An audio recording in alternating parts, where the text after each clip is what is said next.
Hello friends, मैं आपका अपना फ्रेंड अजय यादव आज आपके लिए लाया हूँ एक नया वीडियो जिसमें हम एंटरप्रेन्योरशियल डेवलपमेंट एंड प्रोसेस अर्थात उद्यमिता विकास प्रक्रिया के अंतर्गत अध्ययन करेंगे। तो चलिए आज का अपना टॉपिक शुरू करते हैं। तो इसमें हम सब प्रथम पहले पढ़ेंगे उद्यमिता विकास।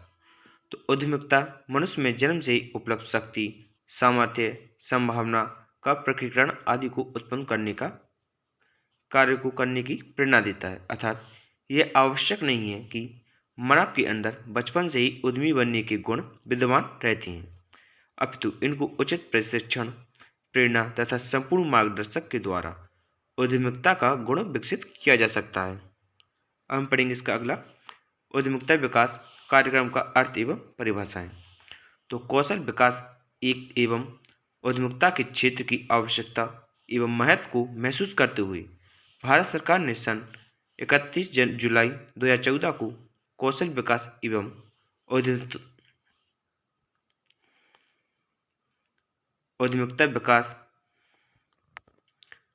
उद्यमिता विभाग की स्थापना की तथा सूचना जारी की, जिसके बाद 10 नवंबर 2014 को कौशल विकास विभाग एवं उद्यमिता मंत्रालय विभाग का सृजन किया गया। उद्यमिता विकास कार्यक्रम के माध्यम से ऐसे व्यक्तियों को खोज किया जाता है जिसमें एक उद्यमी होने के सभी गुण विद्यमान हों, क्योंकि उद्यमिता विकास ही देश के औद्योगिक विकास की या विकास को प्रगति के पथ पर ले जाने का कार्य करता है।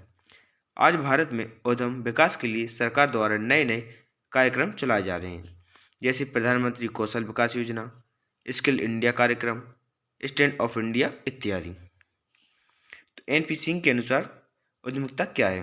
तो उद्यमिता विकास वह प्रक्रिया है जिसमें उद्यमी से संबंधित उद्यमियों में प्रेरणा उत्पन्न करना, उद्यमियों में गुणों का विकास करना तथा कार्यों के द्वारा उन्हें अलग उद्यम की स्थापित करने की प्रेरणा देना या संयोग करना। डॉक्टर SP सक्सेना के अनुसार उद्यमिता विकास कार्यक्रम में उद्यमी द्वारा प्रवाहित ज्ञान कौशल की वह धारा है जिसमें वह का जोखिम, लक्ष्य, साहस, नेतृत्व एवं संगठन में निखारा जाता है। कौशल विकास एवं उद्यमिता अर्थात स्किल डेवलपमेंट एंड एंटरप्रेन्योरशिप। तो प्रथम विश्व युवक कौशल दिवस के अवसर पर राष्ट्रीय कौशल विकास मिशन का शुभारंभ किया गया था, जिसके निम्न उद्देश्य हैं। पहला क्या है? स्कूली पाठ्यक्रम में कौशल को सम्मिलित करना, अल्पकालीन एवं दीर्घकालीन कौशल प्रशिक्षण हेतु अवसर प्रदान करना, रोजगारों का विस्तार करना ताकि प्रशिक्षणियों की आवश्यकता की पूर्ति की जा सके, विभिन्न प्रकार के कौशल को राष्ट्रीय स्तर एवं राज्य स्तर पर स्थापित किया जा सके, शिक्षण संस्थानों की स्थापना एवं योग्य शिक्षकों की नियुक्ति की जा सके।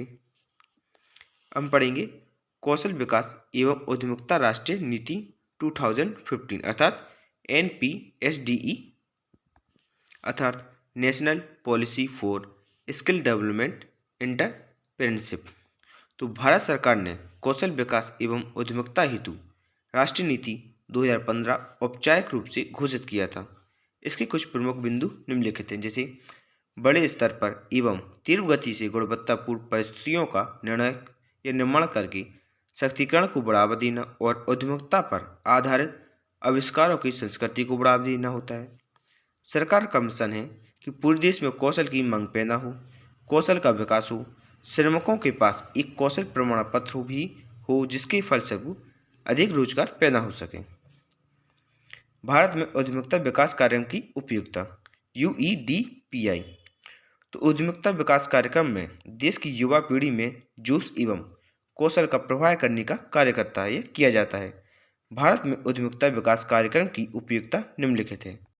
तो पहली क्या है? पहला है हमारा भारत में उद्यमिता के गुणों का विकास करना, रोजगार के साधन उपलब्ध कराना, सामाजिक रहन सहन के स्तर में सुधार करना, आत्मविश्वास जागृत करना, उद्यमियों में नवीन अनुसंधान एवं उच्च उत्पादकता के लिए नई नई प्रौद्योगिकियों का विकास करना, बेरोजगार युवाओं को अपना उद्योग लगाने के लिए प्रेरित करना, राज्य सरकार को सामाजिक एवं आर्थिक समस्याओं से मुक्त कराना, सस्ता एवं स्वदेशी उत्पाद तैयार करना ताकि लोगों में विदेशी वस्तुओं को के प्रति आकर्षण कम हो सके, जोखिम वहन करने की क्षमता को बढ़ाना।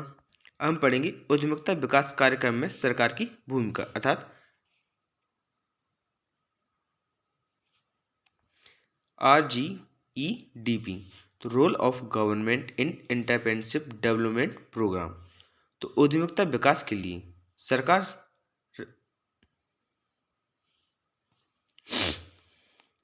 उद्यमिता विकास के लिए राज्य सरकार एवं केंद्र सरकार बहुत जोर से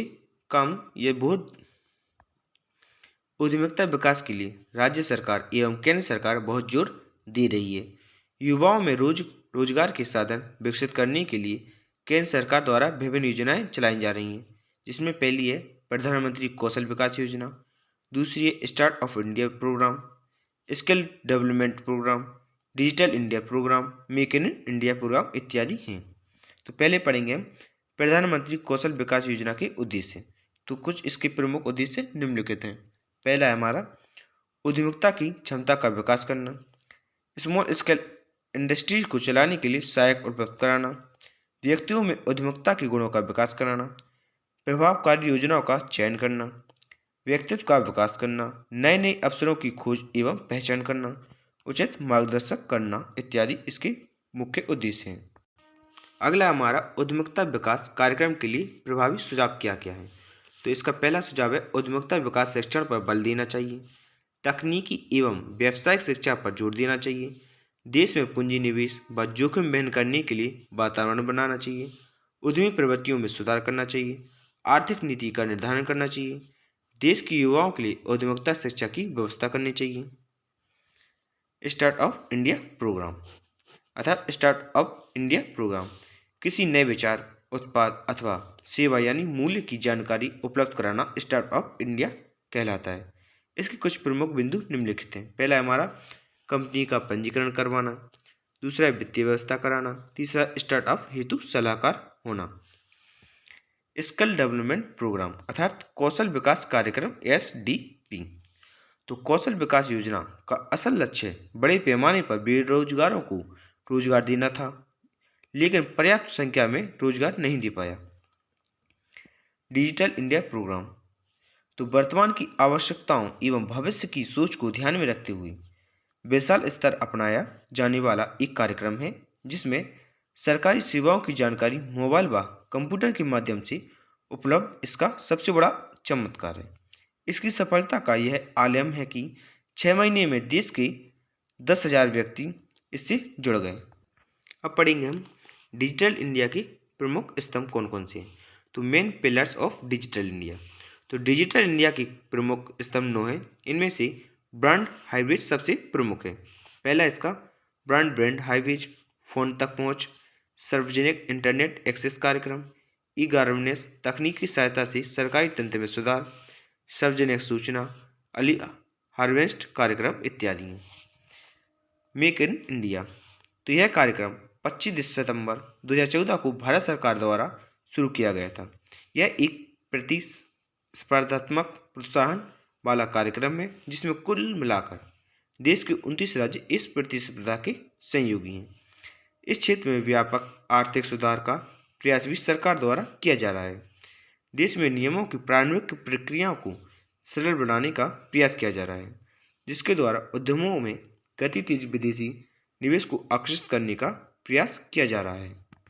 इसके बाद हम अपना नया चैप्टर शुरू करेंगे, व्यवसाय नेतृत्व कौशल संगठनात्मक कौशल का विकास अर्थात business leadership skill development organisation skill. तो नेतृत्व अर्थात लीडरशिप क्या होता है।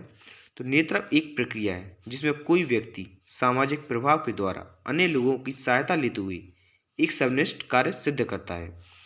नेतृत्व का अर्थ क्या है अर्थात लीडरशिप का अर्थ क्या है। तो एक व्यक्ति दूसरों के व्यवहार से प्रभावित न होकर अपने व्यापार से दूसरों को अधिक प्रभावित करता है, भले ही यह कार्य दबाव द्वारा किया गया हो अथवा व्यक्तिगत संबंधी गुणों को प्रदर्शित करने का कार्य किया गया हो। इसे हम इस प्रकार भी कह सकते हैं कि एक अच्छा टीम लीडर ही अपनी पूरी टीम को प्रोडक्टिविटी और क्रिएटिविटी बढ़ा सकता है या कर सकता है। एक अच्छा टीम लीडर न सिर्फ अपनी टीम को मैनेज करता है, बल्कि खुद भी अपनी कमजोरियों को पहचान कर लगातार सीखते हुए खुद में सुधार लाता है। अब पढ़ेंगे हम कैरेक्टराइज ऑफ लीडरशिप अर्थात नेतृत्व की विशेषताएं क्या होती हैं। एक लीडर में क्या क्या विशेषताएं होती हैं। तो उसके अंदर कम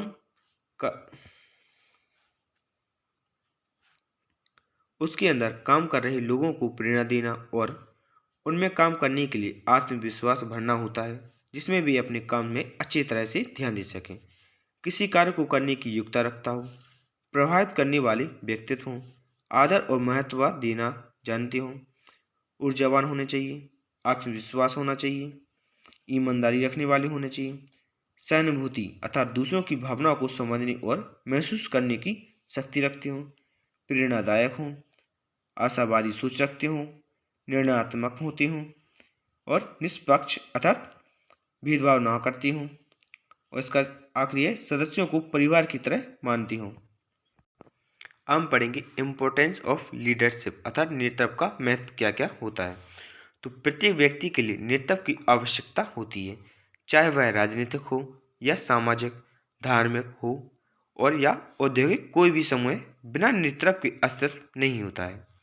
औद्योगिक क्षेत्र में मालिक एवं कर्मचारी दोनों ही मिलकर योग्य, अनुभवी एवं व्यापार कुशल व्यक्ति को नेता चुनते हैं। नेतृत्व अर्थात नेता या लीडर को 3 भागों में बांटा जा सकता है। पहला है उच्चतम स्तर का, दूसरा है मध्यम स्तर का और तीसरा है सम्मुख स्तर का। उच्चतम स्तर अर्थात उच्च श्रेणी के बिग बॉस, दूसरा है मध्य स्तर का अर्थात बॉस, जबकि तीसरे हैं सम्मुख व्यक्ति अर्थात फोरमैन या सुपरवाइजर। ये तीनों प्रकार के नेता भिन्न भिन्न स्तरों पर कार्य करते हैं। इनके उत्तरदायित्व व कर्तव्य भी भिन्न भिन्न होते हैं। ये अपने समूह के कर्मचारियों से हमेशा निकट के संबंध बनाए रखते हैं, जिससे नेता व कर्मचारियों के बीच तनाव की स्थिति नहीं होती है या नहीं आएगी, और ना ही कोई अन्य समस्याएं उत्पन्न होने का कार्य करती हैं। हम पढ़ेंगे रोल ऑफ ऑफिस अर्थात अधिकारियों की भूमिका। तो अधिकारी को अनेक कार्य होते हैं। अधिकारी कार्य का सुचारू रूप से संचालन, कर्मचारियों की जिम्मेदारियां, उत्पादन की मात्रा, उसका गुण आदि पक्षों को देखता है। दूसरी ओर वह कर्मचारियों को समय समय पर निर्देश देना, उन पर नियंत्रण रखना, उनके आपसी झगड़ों को निपटाना, उनकी उचित एवं अनुचित मांगों को ध्यान से सुनना तथा उनका निवारण करना आदि कर्म अधिकारियों के कार्य क्षेत्र आते हैं, जिन पर अधिकारी को तत्पर रहना होता है। यदि ऐसा नहीं हुआ तो व्यवस्था में भंग हो सकता है। अगला इसका नेतृत्व प्रशिक्षण। यदि लीडर प्रशिक्षित अर्थात शिक्षित नहीं होता है तो कर्मचारियों से समायोजन स्थापित करने में आसानी होती है। इसलिए शिक्षित और अनुभवी निरीक्षक एक कुशल नेता ही नहीं, वह कठिन परिस्थितियों में भी समस्या का समाधान कर सकता है। इसकी कुछ बातें निम्नलिखित हैं, जैसे उसी आवश्यकता से अधिक भावुक, संवेदनशील, संवेगात्मक नहीं होना चाहिए। कर्मचारी और मालिक के बीच तनाव की स्थिति पैदा होने पर उस दोनों की सहायता या दोनों की मध्यस्थता करते हुए समस्याओं के समाधान हेतु प्राप्त योग्यता रखनी चाहिए। विचार विमर्श में विपूर्णता तथा तर्कपूर्ण ढंग से कर्मचारियों से अपने विचारों को स्वीकार करने की क्षमता रखता हो। एक उद्योग में सफल नेता के क्या क्या गुण होने चाहिए, निम्नलिखित हैं। इसमें पहला है, सफल नेता में यह कौशल हो कि वह कर्मचारियों से कार्य ले सके। उसके गुणों के कारण कर्मचारी उसको सम्मान दे सकें या सम्मान दें। पक्षपात रहित व्यवहार होना चाहिए। लीडर शिक्षित होना चाहिए, अनुभवी होना चाहिए। नेता या लीडर अपने क्रोध पर नियंत्रण करना जानता हो, परिस्थितियों का सामना करने की योग्यता रखता हो। हम पढ़ें इसका वर्क ऑफ लीडर अर्थात एक नेता के क्या क्या कार्य होते हैं। तो समस्या की ओर ध्यान देता हो, सामूहिक बैठक का आयोजन करता हो, कर्मचारियों को उनके उद्देश्यों की भली भांति जानकारी देता हो, उचित निर्णय लेना जानता हो, कर्मचारियों को प्रेरणा देना जानता हो। हम पढ़ेंगे उद्यमी की समक्ष समस्याएं क्या क्या आती हैं। तो ग्रामीण व्यक्तियों, कार्यों एवं उत्पादन पर प्राकृतिक संसाधनों का प्रभाव पड़ता है। विशेष रूप से मानसून आदि का ध्यान पहले ही सोचकर उत्तम निर्णय के समय देना चाहिए।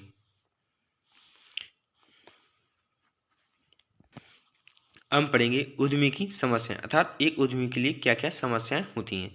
तो ग्रामीण व्यक्तियों, कार्यों एवं उत्पादन पर प्राकृतिक संसाधनों का प्रभाव पड़ता है।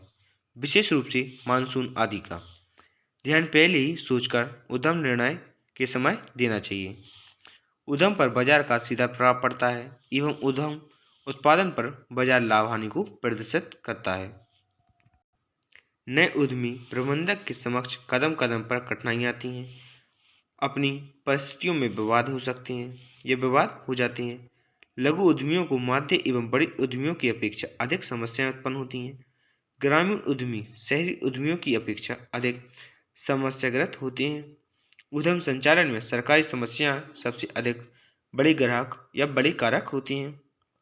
उद्यम प्रबंधन में श्रमिक समस्या भी एक बड़ी समस्या है। इसका लास्ट है बैंक की बाधाएं एवं उनकी विश्वसनीयता भी सबसे बड़ी समस्या होती है। अब हम पढ़ेंगे मैनेजमेंट की शाखाएं। ब्रांच ऑफ मैनेजमेंट, तो वित्त प्रबंधन एक इसकी शाखा है, मार्केटिंग प्रबंधन है, मानव संसाधन प्रबंधन है, सूचना प्रौद्योगिकी प्रबंधन, अंतर्राष्ट्रीय बिजनेस प्रबंधन, हेल्थ केयर मैनेजमेंट, क्वालिटी प्रबंधन, प्रोजेक्ट प्रबंधन, कृषि व्यापार प्रबंधन, एयरपोर्ट प्रबंधन इत्यादि हैं। तो आज के लिए इतना ही। हम मिलेंगे अपनी अगली वीडियो में। तो वीडियो को लाइक कीजिए, दोस्तों को शेयर कीजिए और चैनल को सब्सक्राइब कीजिए ताकि हमारा वीडियो सबसे पहले आप तक पहुंच सके। Thank you for watching my video.